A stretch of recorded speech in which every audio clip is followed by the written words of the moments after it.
how can you build a brick on the moon? How do you mix concrete on the moon?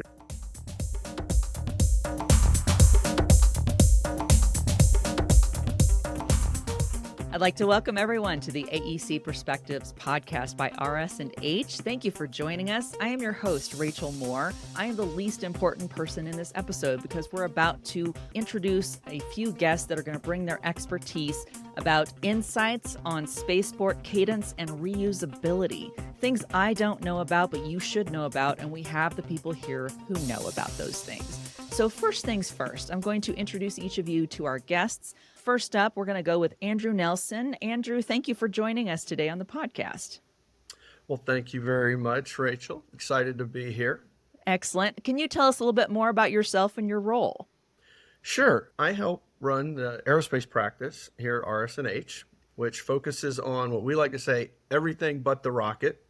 So if it's launch pads, it's satellite factories, it's clean rooms, interesting hunks of metal that pick up billion-dollar satellites. That's sort of what we do.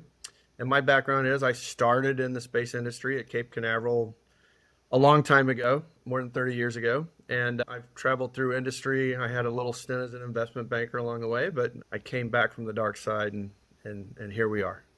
Well, we're glad to have you back from the dark side here on this podcast. So thank you for joining us.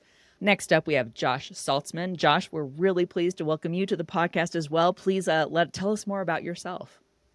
Thank you, Rachel. So Josh Saltsman. I'm with the aerospace and equipment team at RS&H here in Merritt Island, Florida. So right here on the Space Coast. Been with the company now 22 years. It'll be 22 years in May, all of which have been in support of the aerospace community. I'm born and raised here in Brevard County, here on the Space Coast, and I'm a civil engineer by degree, and I get to do just enough to keep those creative juices flowing. Well, I'm going to bounce right off your intro. We're excited to have your creativity here on the podcast today as we introduce our third guest on the podcast, Les Lake from All Points LLC. Les Lake, it's great to have you on the podcast. And I'd love to hear more about you and your role and what you're bringing to us today. Thank you, Rachel, and everybody on the team. So I've got a little more heritage in the NASA launch KSC environment. I go back to 1981, started working launch ops and put about 27 years into the shuttle program. Went outside the gate, working for engineering firms, doing both NASA projects, both here at KSC and locations. So I've had a relationship in aerospace in various capacities since then. Currently, I work for All Points. We are a small business headquartered out of Merritt Island, and we are responding to the range of the future requirements to increase payload processing capacity on the East and West Coast. Excellent. Well, thank you for joining us on the podcast. I don't know if you all noticed, listeners and viewers, but we have well over 50 years of experience coming to you today. And again, the topic we're going to talk about is insights on Spaceport, Cadence, and reusability. I don't want to put off the inevitable any longer, and I want to jump into our questions. So first up, I'd love to ask, and again, I'm going to let any of you go. We can definitely have a kind of discussion, dialogue about this as you answer the question for us. But can you share a bit about what's happening in the space industry today, as of right now? Sure. Why don't I jump in here first, Rachel? So it's an extremely interesting and exciting time to be in the space industry these days. The launch cadence, the number of launches happening across the country, has increased 3 to 5 years ago from 20 to 30 launches a year, and we're now approaching 150 launches a year. And there's estimates that by 2 to 3 years from now, we might be up to 300 to 400 launches per year, both on the East Coast as well as the West Coast of the U.S. And eventually, we're going to be headed toward a very aggressive inland launch program where rockets will actually be flying from inland spaceports to orbit as well, not just the coasts. So this has been driven by reusability of first stages of rockets and second stages of rockets, new reentry models on bringing things back from space, and new methods on getting things to space. And then this whole idea of what we do in space is completely evolved. We used to have satellites, and we still do, that were big as city buses. But, Moore's law with electronics, faster, smaller, tinier, cheaper, that's being applied to space now. And so we're seeing, instead of a couple hundred things launched from space every 5 years, we're now seeing a couple thousand things launched to space maybe in 1 year. Wow. Wow. As a layperson, I had no idea. Really fascinating, and thank you for sharing that. Les, I'm going to take it over to you. What about you? What's your take on where the space industry is today? Echoing points or bringing up some new ones? So, I mean, Andrew's spot on. We are increasing our launch cadence. We've come a long way as a nation making the changes and infusing the new technologies that enable that to happen. But just as important is not that we're launching, it's what we're launching and the complexities of what we're doing with what we're launching that is really making this all very interesting. You're coming into a time where we're witnessing the launching of dispensers that are discharging multiple satellites as we orbit the Earth on a variety of different trajectories that wasn't possible yesterday. That is really adding to the capacity and the capabilities and the affordability across the board. You're about to see, the bus-sized payloads would have appeared to have disappeared since the shuttle era, but you're also on the cusp of seeing that return as we start to see the new habitats that are being developed by companies like Starlab, Vast, Gravitics, and I'm sure there'll be others in the future who begin to deliver commercial solutioning for habitats in space. So it's Wow. really a wonderful time. Yeah, it sounds wonderful for y'all. It shows, and for anyone who's involved in the industry, it's just booming and things going up. Josh, how about you? I wanted to make sure anything else you wanted to bring up regarding like state of the industry today. Yeah, I'd just add on to that. One might argue that we're in the golden era of space exploration, not to outdo what the great men and women accomplished during the Apollo era, but I look at space now and where it was at the beginning of my career. And at the beginning of my career, like I said, 22 years ago, space was something that nations tackled, countries tackled space. And it's just amazing what these commercial entities have been able to accomplish in a relatively short amount of time. So I love working both sides, but that's what really sticks out to me is what private individuals or private companies are accomplishing in the space domain now. There's an interesting statistic in terms of just the sheer market size of revenues in the industry, where 5 years ago, the global industry for all space, including things like satellite communications, satellite-based TV, et cetera, selling GPS systems for your car, roll it all up, launch, 250 billion a year globally. This year, it's going to be about 600 billion. That's just 3 or 4 years. They're projecting $1 trillion to $2 trillion industry between 5 and 10 years from now. So it's a massive amount of growth across all sectors, very diverse, like Les was talking, big, small, medium, different uses. It's a very exciting time to be in the market. And so it's all driven by this Cadence, new technology, but there are bottlenecks potentially on how to get from here to there. And that's where we come into play. Well, thank you for indicating too, like where all this growth is coming from. But I was just about to ask, like, we got all this growth. That's great. Everyone's excited about it. Except there's always going to be obstacles. There will always be bottlenecks, as you mentioned. So, Les, I'm going to take this next question to you first. What are the biggest bottlenecks that you think are currently limiting launch cadence and the growth of the commercial launch market? So we're recovering from a phase from COVID where supply chain was really shut down and was probably set us back several years in terms of our cadence and our frequencies. But I think that's beginning to change. We're starting to see, everybody's return to work. The supply chain is regaining its foot, and companies are now able to get their materials, and their workforces are back to work. But what's really challenged a lot of what's happened there through this era is we had some huge technology growth and innovations come to market at the same time. So it wasn't like we went back to go build the pickup truck that we'd been making for the last 10 years. Now we were looking for the market to bring us new raw materials, earth materials in some cases, and new methodologies that were being developed. So that kind of, I think we're finally getting over that phase. The next area that needs a lot of attention is, again, as I mentioned earlier, is this capacity that's limiting ground processing to get the vehicles and the space vehicles into the sky. Right now, we're doing everything we can, and there's some really crazy things that are going on as everybody tries to prepare their satellites, get them fueled, tested, get them encapsulated in the fairings, and then get them out to the pad. And I hear all kinds of stories from the customers. And so we're trying to address that. And right now, the solution is requiring a lot of new facilities to go make that happen.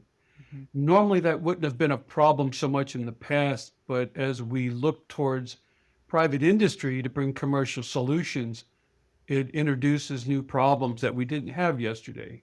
So one of the things Josh pointed out was governments had to go do all this, and we look for governments to run the space programs. There's a lot of investment required, both in the spacecraft, but in the ground facilities and systems as well. So as we move forward, the ground systems seem to be the last phase in the transition that we're now trying to address. So that's the hard spot we're in. Well, and Les is underselling what All Points is doing, and which is, it used to be the National Reconnaissance Office. They had their own building where they packaged 2 or 3 satellites a year, and you had NASA package 2 or 3 satellites a year, and they had their own building. And then you had maybe a commercial operator would package 1 or 2 of their own satellites, or they would use the one sort of integration facility that's near Cape Canaveral. Well, that was when we had 30 satellites launched a year. Well, now we're doing 3,000 a year, right? And also, like Les was saying earlier, they're not just putting 1 or 2 satellites on the rocket. They're putting 300 satellites on the rocket from 50 different customers, and that ballet is challenging. And that's what All Points is doing, is they're hitting that bottleneck near the launch pads with a integrated facility, multi-client facility, and that's a huge bottleneck. It's the, spaceports are the bottleneck for this multi-trillion-dollar industry, and the biggest bottleneck right now is payload processing, and that's what All Points is focused on. So, Josh, I wanted to go over to you too. Bottlenecks that you're seeing, or anything you wanted to echo from the other comments. Yeah, and I'll be brief on this one, but the infrastructure that supports a processing facility such as the one that All Points is standing up, the roads, the bridges, the railways that support all of the upstream functions of a spaceport, while they may not be bottlenecks right now, today, January of 2025, they will become bottlenecks. And just being forward thinking and trying to get ahead of some of those major infrastructure challenges before they are on the critical path. I mean, like wastewater treatment. Oh my gosh, that's a big problem at Kennedy Space Center. There's one processing plant. It's over on the Air Force side, and they pipe everything across the river. And new buildings don't get sewer service. Because there's no more capacity. Wow. Things that you wouldn't think about, right? Yeah. Am I right, Les? It's a problem. It's an interesting circumstance, and they've been tracking it for a while, but the growth isn't coming as gradual as some of the older programs would be. It's really happening fast. So, and North Merritt Island is, it's an interesting place. It's already sitting on the surface of the ground, and you've got so many other water table issues, and the growth in Brevard County has increased so much.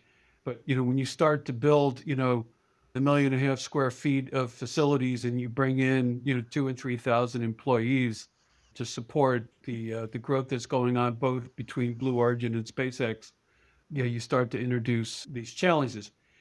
This is, RS&H is no stranger to this problem. They recognize, and the general public at large doesn't necessarily always see the importance of doing this groundwork before you bring all this added infrastructure. So, yeah, we're going to run into a few bumps in the road. Hopefully, we'll get through these. Maybe with a little bit of help, there might be some public-private partnership ideas that can come along and help solve some of these problems. That would be good. We see Space Florida taking a very proactive approach to addressing some of these infrastructure issues along the way. So they're to be commended for their efforts, and the state's right behind them. So I think we'll get through it, but we're paying very close attention to some of these problems that Andrew's describing. Well, it's like literal bumps in the road. Like we were talking about that infrastructure that is actually going to physically, geographically impede some of this progress.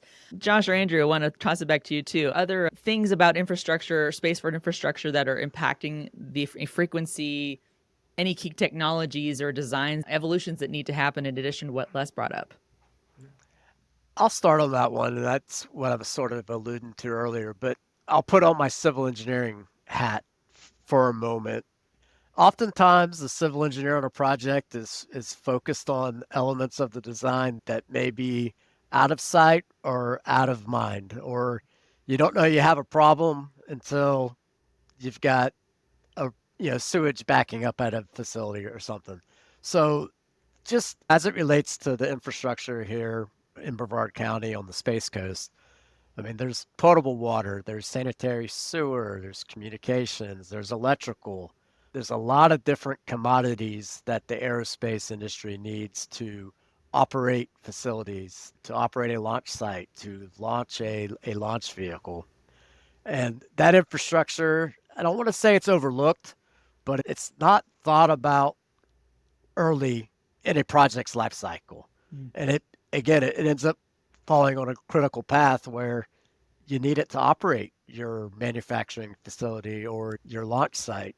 And I think, having a teammate such as RS&H at the table, like with Les mentioned, our history, we're able to help clients with those infrastructure solutions early on in a project rather than waiting until it just might be too late to accomplish. Yeah, and I think there's another set of roadblocks too. So, there's a soup to nuts approach with infrastructure.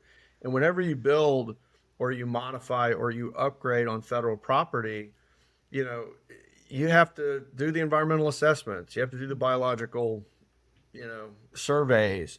You got to do the wetlands delineations, all of these front end tasks, submit the environmental assessment paperwork, whether it be to DOD or FAA or Kennedy Space Center or whomever. On the West Coast, same problem. There are other environmental factors that are impeding Cadence, like on California coast. The California Coastal Commission just recently throttled back the number of launches. That's going to drive launches to Alaska probably on the West Coast. There's some math and orbital dynamics why we launch East Coast and West Coast, which we won't get into here, but it's pretty cool. And so all those things are challenging. And because RS&H has been doing this work since literally the 1950s, we know where the pipes are buried. We know where other things are buried. And when you come in and you say, well, I need a launch pad in a year or 6 months, which we just got that call the other day from someone. It's like, well, okay, we can get you there quick, but you got these problems. And so we help to facilitate through that challenge. And, so it's an exciting infrastructure problem, but it is the bottleneck. And some of it is regulatory. Mm-hmm. Some of it's design and technical challenges, and others is just, hubris sometimes. So. I was just going to say, I think you came up with a great podcast name for anyone who wants to talk about infrastructure is We Know Where the Things Are Buried. So I would listen to that all the time. It's just a true crime infrastructure podcast. I wanted to ask a quick follow-up, which will segue into another question we have planned, but is there another industry that's similar to that where people would be like, oh, there's a lot more to this than, say, something that's a little bit more normalized? I'll take first. For us, absolutely.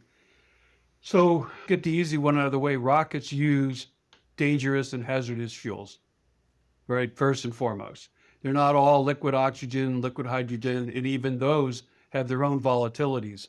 But as you start to introduce exotic hypergols and other chemicals, absolutely. So as you go through and look at planning your launch facilities, planning your processing, these spacecraft all use a variety of these propellants and fuels as well. So you want to go through the planning stages and ensure yourself that you've got the proper clearances from other facilities and so on. So you can conduct a safe operation, but always have consideration for a bad day. Yeah. Regardless, and these guys certainly, RS&H has a lot of history with supporting that, as I know firsthand. But everybody's got to go through the exercise. So trying to get a piece of land where you can go conduct your business, you look at what's going on as an example over on the beach side, and you have all the launch pads lined up. Well, each of those launch events are going to establish a setback during that launch window. And if your normal day-to-day operation is inside that envelope, you may be required to set back for the day and shut down. So you try to go through a planning exercise to position yourself somewhere where you're not impacted by the events of other launches and other operations. On the surface, when you look at a piece of land, at Brevard County in the Space Coast, it would appear to be an easy exercise because you see a lot of green land and you assume that's buildable. But living in the environment that we do in Florida, that's not the case. I mean, wetlands and sensitive environmental considerations are still in play. So and sometimes just because you see an area that may not be affected, but it might be very soupy in poor soil conditions, obviously it's not going to make any sense to build there as well. So there is quite a few factors that go through this exercise, and you just can't walk around like you're picking out a home in a tract developer neighborhood and pick the white one. It doesn't work that way. Yeah. Andrew or Josh, anything else to add to that? So I'm partial to the aerospace world. That's where I've spent the entirety of my career. And it's just the scale, the quantity of commodities that are used in the aerospace world are just astronomical. Again, I'm not in the healthcare industry where they may have 100 gallons of liquid oxygen for a lab space.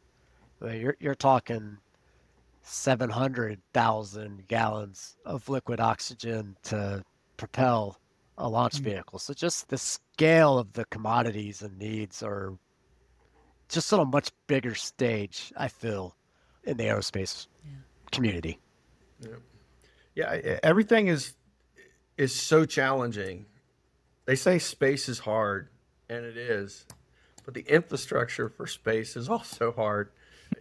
A good example is we just not long ago recruited a young civil engineer from a firm, and I think he had done 10 Walmarts in his first 10 months. The civil engineering of Walmarts, right, parking lots, and whatnot.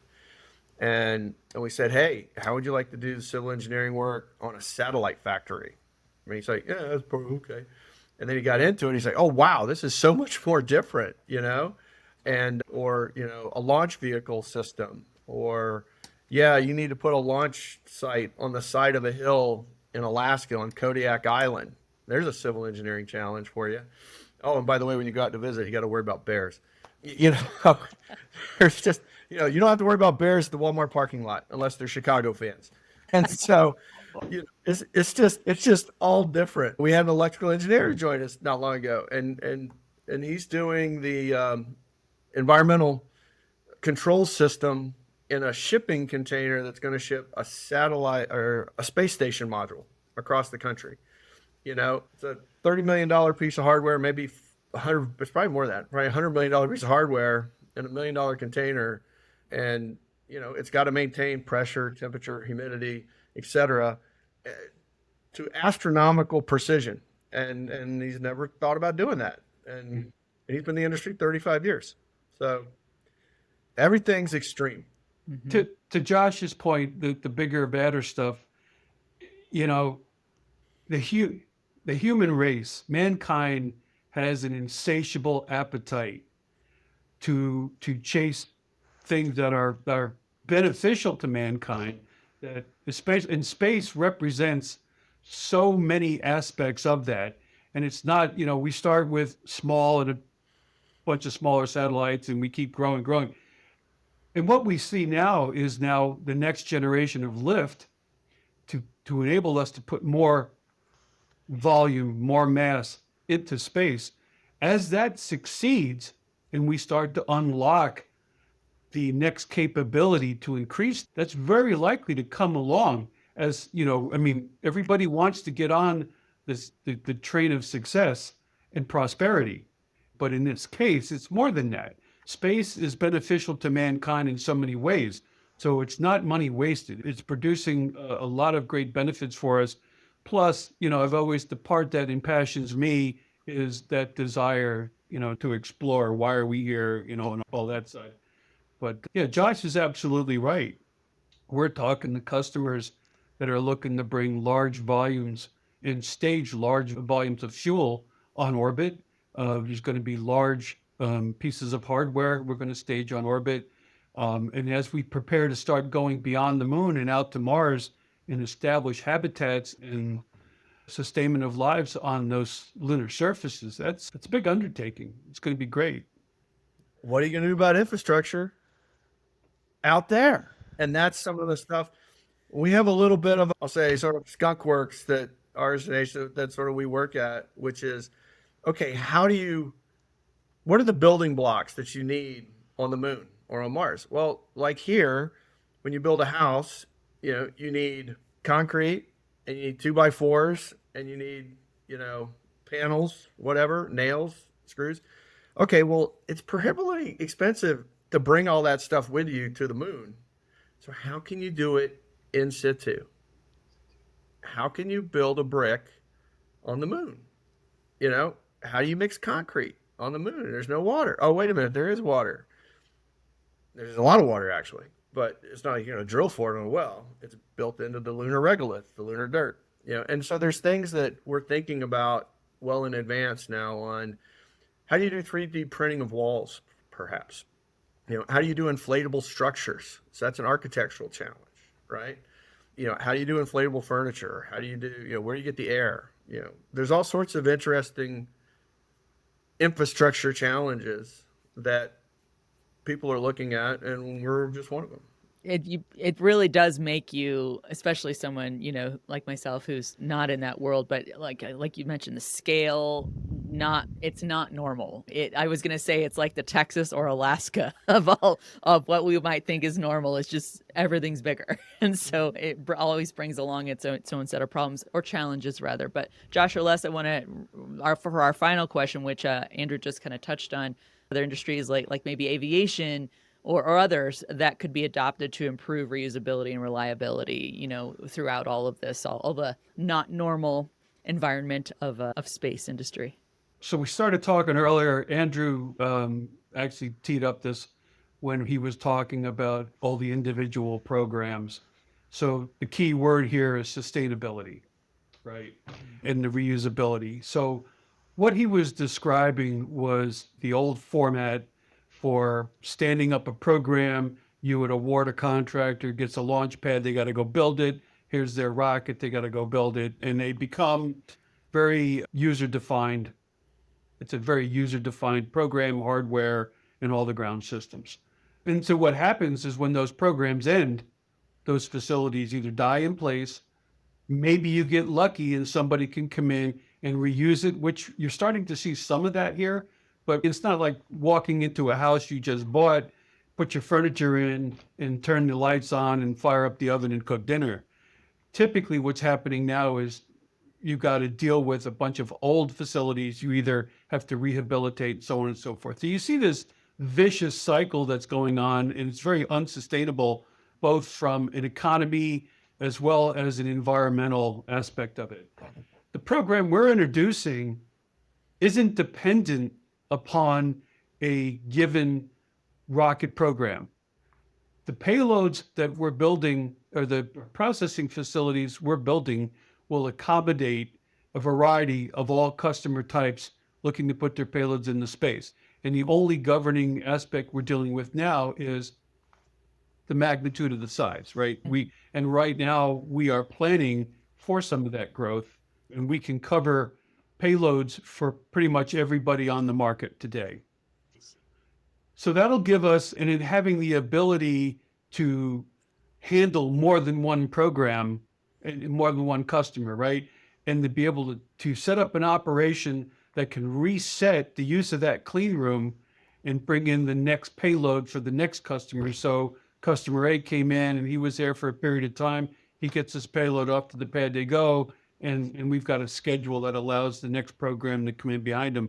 And you set up an environment under a single roof, right? Eliminating the risks of transporting from point to point and doing too many handling operations starts to reduce the schedule, reduces the cost, and increases the overall sustainability, brings a consistent experience to the customers for what they can expect when they show up, what services are available to them, how those services are going to be delivered, and the schedule confidence to know that you're going to finish on time because you've either been there before or you can see that our operations are not dependent upon a lot of outside influences. So yeah, I think that's, and the reusable model just, picks up on that. So we're going to be introducing enough capacity to pick up not just the core processing, but getting back to more of the overall economy. Our warehouse facility that's co-located on that campus with the spacecraft processing facilities will introduce the capabilities to handle other aspects of what's going on. So if we've got customers that need to deliver hardware ahead of their mission and their people arriving, we've got places to put that. If we have tenants that want to move in because they've got operations that are happening. And so we're going to set up a small ecosystem on the campus for everything that is supporting our operations and our customer needs. So on that ecosystem type approach, like I feel that there are practices from the aviation industry that can be adopted to better suit the aerospace industry. At some point in time, and I think in the very near future, we're going to have to start looking at spaceports like we do an airport. There's one private launch provider out there, and I quote them. They aim to enable millions of people to live and work in space. That's a significant undertaking, but Yeah. the infrastructure needed to accommodate millions of people living and working in space is much different than anything we've got here in the United States, and I'd venture to say globally. I mean, the infrastructure needed to support millions of people living and working in space. I mean, it's simple things such as utilities, badging. Does badging become more like a TSA pre-check type operation at an airport? You got your roads, you got your bridges, but lodging, hotels. I mean, it's just a huge infrastructure investment. And I do think that spaceports are going to have to evolve and at some point may look something more like what an airport may look like. NASA has the facilities here at Kennedy in between JSC. Right now, the shuttle program put up about a dozen or so max, right? They can process humans, preparing them for essentially, I guess I would call a sterile space environment, right? And I mean, we really don't call it that, but we go to great lengths to prevent contamination in space, whether it's, coughs and colds or just dirt on the bottom of your shoe. I mean, take your pick. And then you go back to Josh's comment, we're already paying very close attention to what it's going to take to prepare everyday humans to go up and work in that volume. And that's really, it's still out there on the horizon a little bit, but to start thinking about it now, and in our minds, we are preparing how to bring the ability to support that community to pull that off. Yeah, yeah. Oh, there's going to be a million non-perfect specimens going to space, whereas all the astronauts were perfect specimens, and it's going to be messy. And you talk to any astronaut who's been on the ISS, and you walk in, and it's powerful smell. It's bad, and so, but they get used to it after a day or so, supposedly. But like every other thing. But saying that, working like an airport, I happen to be in a aerospace standards committee called ASTM F47 Commercial Space Standards, and that's exactly what we're attempting to drive to is common standards, whether it be how do you refuel a satellite on orbit, common, probes and that sort of thing, common fueling probes for certain classes of rocket, just like, you got the thing you stick in your gas tank when you fill your car up, or it's a little bit different for an airplane, different for a, big tractor trailer truck, same sort of situation. So how do you make these things fully reusable? Because today we're reusing the first stage of the rocket, and pretty soon a couple companies, Stoke Space, Origin, SpaceX, are looking at how do you reuse the second stage? And like Les said, things are getting bigger, sometimes they're getting smaller. It's getting very diverse, and we're going to need a lot more launch sites. And as we drive reliability up, then we can do things like inland orbital launch. But what I find interesting is you mentioned airports. If you look at the global airline industry today, depending on who you talk to, it's a 900 billion to $1 trillion marketplace globally. But that's working off of 1,000 international airports. Mm-hmm. So you do the math, it's, one in whatever. We're approaching $1 trillion industry in space, and globally we're doing it from about 6 to 10 spaceports. So Wow. it's like 100 billion to 1 leverage point between the annual revenue versus the infrastructure. And those numbers don't lie. And so I think there's going to be a lot spent over the next 10 years on how do we make space infrastructure, launch sites like airports. So you're right on, nail on the head. Well, and to wrap us too, because I know we're reaching the end of our time, I want to go back to something Les said. You talked about everyday humans. I think it's clear we don't have everyday humans on this podcast. You all have shared, you've blown my mind, just really highlighting the possibility of what's out there for this industry. So I appreciate your insights so much. We're going to segue into some rapid fire questions. I hope you're all ready. You don't have to talk fast either. This is just going to come at you quickly. And I think even Andrew, you might have highlighted this a little bit when you were sharing about yourself at the beginning, but I want to ask each of you, and Les, I'm going to start with you, to join the aerospace industry. What got you into that whole realm? That was rather a unique story, but to tell the truth, my dad used to deliver fuel for the Saturn program. So he moved us to Florida back in the mid 70s. I was mid-year in my high school days, and so changing schools was a little tough. Was working here commercially outside the center and found myself repairing a television set one day. And it turned out the gentleman was rather impressed and offered me a job working on the solid rocket motors for United Space Boosters in the shuttle program. And I never looked back. Wow. I am going to go on Nextdoor right now and find if anyone needs help building a TV. Because if it could happen for you, that's amazing. What a wild arrangement of serendipity that brought you into it. That's excellent. Josh, how about what brought you into it? Yes, so my grandfather relocated his family from Owensboro, Kentucky in the early 1960s to install all of the underground and overhead electrical distribution systems into Kennedy and the Cape. My dad was a machinist and an overhead crane operator during the shuttle era, stacking solid rocket boosters, mating the shuttle to the external tank. And so obviously I was around space, talking with my grandfather, talking with my dad. And I found at a young age, and I'm going to go back to something I sort of hit on earlier, but I was always drawn to the complexity and the scale of the projects and the facilities and the infrastructure that support space. It was like no other industry that I had been exposed to, and to this day haven't been exposed to. So it was really, obviously it helped having a grandfather and a father that were in the industry, but for me it was just the complexity and scale of the projects and of the facilities that support space. They are impressive, that's for sure. And Andrew, how about you? What brought you into aerospace?